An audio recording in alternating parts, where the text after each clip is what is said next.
नमस्कार दोस्तों, मेरा नाम आरुषि सुंदरियाल है और आज हम डिस्कस करेंगे फार्मर्स प्रोटेस्ट के बारे में। क्यों फार्मर्स प्रोटेस्ट कर रहे हैं, क्या रीजन है। गवर्नमेंट का कहना है अपोजिट पार्टी भड़का रही है, इस वजह से फार्मर्स प्रोटेस्ट कर रहे हैं, तो ऐसा बिल्कुल नहीं है। वाकई में जो 3 बिल्स गवर्नमेंट के आ रहे हैं वो बहुत ही ज्यादा फार्मर्स के अगेंस्ट हैं, उसमें उन्हें बहुत ज्यादा लॉस होने वाला है।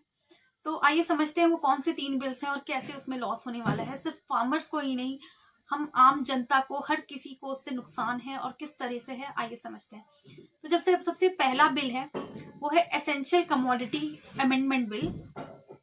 2020 में ये बिल आया है और इसके बारे में मैं आपको बताती हूँ कि इसमें कहा गया है कि अब आप होर्डिंग कर सकते हैं। होर्डिंग से मतलब है जमाखोरी करने को लीगल कर दिया गया है।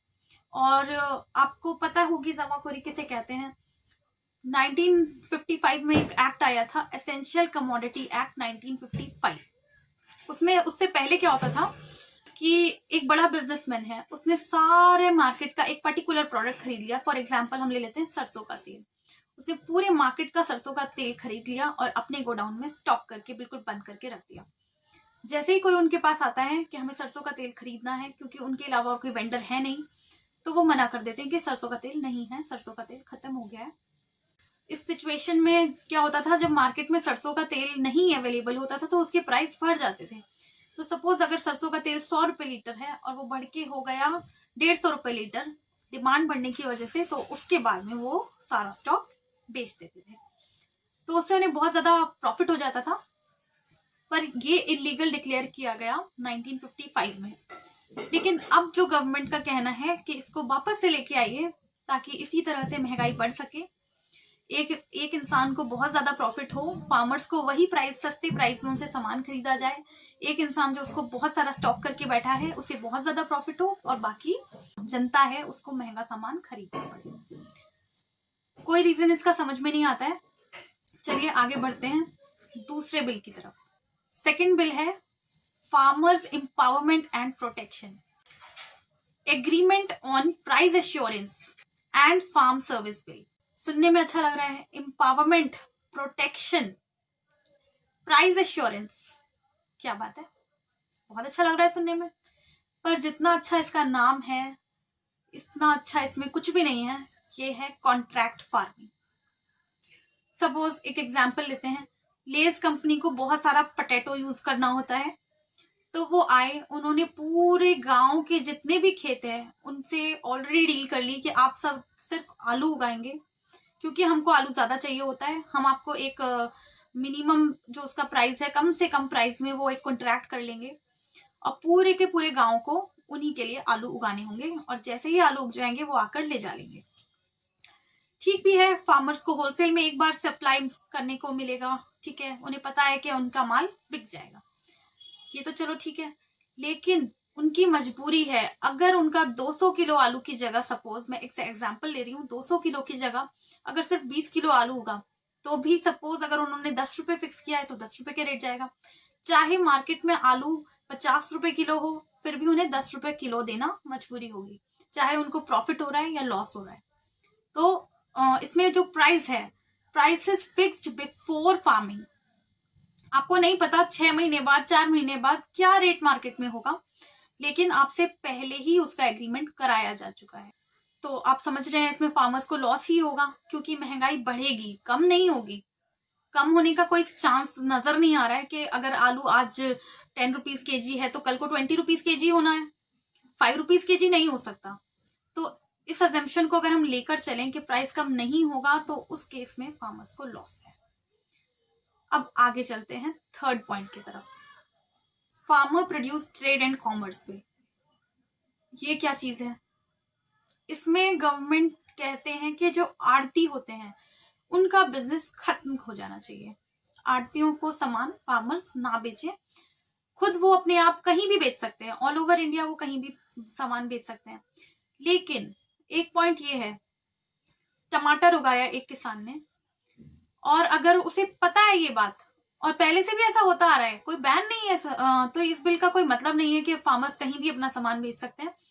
पहले से ही है ये, लेकिन वो अपनी मर्जी से सामान आरती को बेचते हैं। उसका एक रीजन है, समझने की कोशिश कीजिए। अगर फार्मर के पास टमाटोज हैं 100 kgs और उसको पता है कि 10 डेज में ये टमाटर खराब हो जाएंगे, और वो जो है बाहर बैठ गया और उसके पास, खैर 100 kgs तो बहुत कम क्वांटिटी में आपको बता रही हूँ, एक एग्जाम्पल के तौर पे हम इसे ले रहे हैं। अगर वो फुटपाथ पे बैठ के उसे बेचता है रिटेल के रेट, तो उसको भी पता है कि उसको प्रॉफिट मार्जिन ज्यादा मिलेगा, लेकिन वो फार्मर है, उसको अपना खेत भी मैनेज करना है, और साथ में वो अगर सेल्स की हेडेक लेता है तो वो अकेले इतना सारा माल फुटपाथ पे बैठ के नहीं बेच सकता है। तो इसलिए वो माल आरती को बेचता है और आरती से वो माल आगे सप्लाई होता है। इसमें उसको भले ही रेट कम मिल रहा है, लेकिन फिर भी उसको प्रॉफिट हो जाता है, बिकॉज उसका एक बार में सारा का सारा माल सेल हो गया। यहाँ जो है, जो किसान है उसके पास में 2 ऑप्शंस होते हैं।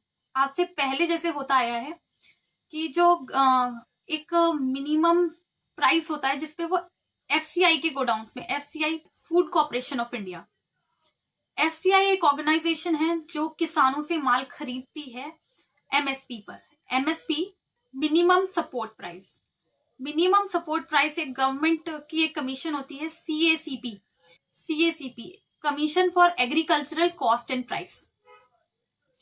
ये एक गवर्नमेंट की ऑर्गेनाइजेशन है जो प्राइस फिक्स करती है कि किस मिनिमम प्राइस पर गवर्नमेंट का जो गोडाउन है एफसीआई, वो उस प्रोडक्ट को खरीदने वाला है। तो फार्मर के पास 2 ऑप्शंस हो गए कि या तो वो सामान मंडी के रेट में बेच सकता है, सपोज अगर मंडी में उसे कम प्राइस मिल रहा है तो एफसीआई को बेच सकता है। तो इसमें कहीं ना कहीं थोड़ा सा फेयर हो जाता है कि हाँ, आपके पास 2 ऑप्शंस हैं। अगर आपको मंडी में ज्यादा बेटर प्राइस मिल रहा है आप वहां बेच दो, अगर आपको एफसीआई में ज्यादा प्राइस मिल रहा है आप वहां बेच दो। लेकिन गवर्नमेंट का ये मानना है कि एफसीआई में माल खरीदने से गवर्नमेंट को लॉस हो रहा है, जीडीपी माइनस में जा ही रही है। उसके बहुत सारे रीजंस हैं। हमारी कंट्री की जो इकोनॉमी है वो बहुत खराब आज की डेट में हालात में है। तो इसका मतलब ये नहीं है कि हम फार्मर्स को उसके लिए एक्सप्लॉइट कर दें, क्योंकि अगर फार्मर्स एक्सप्लॉइट होते हैं तो उसके लिए हमारी पूरी कंट्री पे कितना ज्यादा इफेक्ट पड़ता है वो आप समझ सकते होंगे कि फार्मर्स अगर नहीं होंगे तो क्या होगा उस सिचुएशन में। आप फार्मर्स को गवर्नमेंट एमएसपी पे नहीं खरीदना चाहती है, और वो ये भी नहीं चाहती है कि वो जो है आरती को माल बेचें। तो इस कंडीशन में क्या चाहती है आखिर गवर्नमेंट चाहती है कॉन्ट्रैक्ट फार्मिंग और होर्डिंग। सीधे सीधे बात है, और कोई ऑप्शन ही नहीं छोड़ा है, और कोई ऑप्शन छोड़ा ही नहीं है कि फार्मर को किसी भी कंडीशन में प्रॉफिट होने की यहाँ सिचुएशन है ही नहीं। एएसपीएम एक ऑर्गेनाइजेशन है जिसको मंडी समिति कहा जाता है। एएसपीएम की फुल फॉर्म है एग्रीकल्चरल प्रोड्यूस मार्केट कमेटी। इसको बाजार समिति कहा जाता है या मंडी कहा जाता है। किसान अगर मंडी में माल लेकर जाता है और उसे फेयर प्राइस ना मिले तो उसके पास एफसीआई में जाने का ऑप्शन रहता है, लेकिन अब ये ऑप्शन उसके पास नहीं रहेगा और उसकी मजबूरी होगी जैसे कॉन्ट्रैक्ट फार्मिंग पे डिपेंड होने की। अब कॉन्ट्रैक्ट फार्मिंग में उसको नुकसान है, एफसीआई माल खरीदना नहीं चाहती है, उस सिचुएशन में फार्मर को हर तरीके से नुकसान है। तो ये जो 3 बिल आप समझ गए होंगे कि किस तरह से फार्मर्स को नुकसान होने वाला है और इस वजह से वो इतना प्रोटेस्ट कर रहे हैं। तो हम सबकी जिम्मेदारी है कि हम फार्मर्स को सपोर्ट करें। तो आप जिस भी तरीके से फार्मर्स को सपोर्ट कर सकते हैं, एटलीस्ट आप अवेयरनेस के फॉर्म में आप इसको जो है हैशटैग फार्मर प्रोटेस्ट, इसको आप ज्यादा से ज्यादा फार्मर्स के बारे में लिखिए, ज्यादा से ज्यादा फार्मर्स के बारे में शेयर कीजिए। कम से कम हर किसी को ये बात पता चलनी चाहिए कि आखिर फार्मर्स क्यों प्रोटेस्ट कर रहे हैं, और फार्मर प्रोटेस्ट कर रहे हैं उससे हमारा भी नुकसान है। आप एक बात समझिए, जो गवर्नमेंट आज की डेट में हमारे पास है, हमारा जीडीपी लॉस में जा रहा है, अनएम्प्लॉयमेंट है, कुछ भी तो अच्छा नहीं हो रहा है। सिर्फ एक पॉइंट है कि हाँ भाई, जो हिंदुइज्म है, हिंदुइज्म का एक पॉइंट है उनके पास बहुत बड़ा। लेकिन आप एक बात समझिए, अगर फार्मर्स ही नहीं होंगे तो किस बात का हिंदुइज्म। फार्मर्स की वजह से हम लोग यहाँ इंडिया में सबसे ज्यादा वेजिटेरियन खाना खाते हैं। बाकी वर्ल्ड की कितनी ज्यादा पॉपुलेशन सिर्फ नॉन वेजिटेरियन खाने पे डिपेंड है। तो आने वाला समय अगर फार्मर्स की ये हालत रही तो हमारे आने वाला समय भी ऐसा ही हो जाएगा। अब आप खुद सोचिए, क्या खा रहे हैं। घर में किसी की डेथ हो जाती है, आप इतना हाथ धोते हैं, हाथ धोते हैं, घर धोते हैं, पूरा घर साफ करते हैं। मुझसे ज्यादा आप जानते होंगे आप क्या क्या करते हैं, किस लेवल की आप सफाई उस सिचुएशन में करते हैं। गंगा में नहा कर आते हैं, घर को भी साफ करते हैं। लेकिन आप देखिए जो नॉनवेज खाते हैं, मैं प्योर वेजिटेरियन हूँ, बिल्कुल प्योर वेजिटेरियन हूँ मैं। तो जो नॉन वेजिटेरियन लोग हैं वो फ्रिज में भी क्या रखते हैं, क्या धो रहे हो, फ्रिज में तो आपने वही लाना है। तो आने वाली सिचुएशन ऐसी है कि फूड्स नॉन वेजिटेरियंस यहाँ बनेंगे लोग, अगर इसी तरह से चलता रहा तो। वेजिटेरियन खाना यहाँ भी सोचो क्या प्राइसेस होंगे उसके, अगर ये सिचुएशंस इंडिया में आ रही हैं तो यहाँ पर भी आपको वेजिटेरियन खाना अवेलेबल नहीं होगा। फार्मर्स सुसाइड कर रहे हैं, क्यों कर रहे हैं फार्मर्स सुसाइड? आज़ादी के बाद से फार्मर्स की जो इनकम है वो सिर्फ 21% बढ़ी है, सिर्फ 21%। और अगर आप एक गवर्नमेंट टीचर की बात करें तो एक गवर्नमेंट की टीचर की इनकम बढ़ी है 200%। कितना डिफरेंस है। अगर उनकी जो सैलरी आज की डेट में जिसकी 1 लाख रुपए है, अगर उसकी सिर्फ तब से अब तक सिर्फ 21% के हिसाब से बढ़ी होती ना, तो जिसकी 1 लाख सैलरी है सिर्फ 9,000 सैलरी होती, सिर्फ 9,000। अगर उनकी सैलरी इतनी कर दी जाए ना जितनी फार्मर्स की इनकम बढ़ी है उस हिसाब से, तो आपको सारे टीचर्स भी टंगे मिलेंगे। फार्मर्स भी बहुत ज़्यादा परेशान हैं और आपको ये सिचुएशन समझनी चाहिए। और उसके बाद फार्मर्स का जो प्रोटेस्ट है इसका आपको भी हिस्सा बनना बहुत ज़रूरी है। और प्लीज़ आप जो है हैशटैग फार्मर प्रोटेस्ट यूज़ करिए हैशटैग, और उसके बारे में आप बताइए आपका ओपिनियन क्या है, प्लीज़ शेयर कीजिए। धन्यवाद।